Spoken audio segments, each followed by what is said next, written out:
આજે આપણે બનાવવાના છે ચણાના લોટના પુડલા. તો એમાં ચણાના લોટને પહેલાં સરખો એવો ફેટી લેવાનો છે, પછી એમાં મીઠું નાખવાનું છે, મરચું નાખવાનું છે, હળદર નાખી સરખા ફેટી લેવાનું છે. વધારે ફેણવાનું છે કે લમ્સ ના રહે.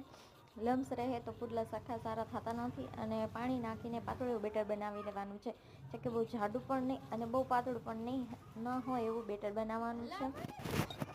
તો તમે જોઈ શકો છો પાણી નાખીને બેટરને એકદમ પાતળું બનાવી નાખ્યું છે. જે બહુ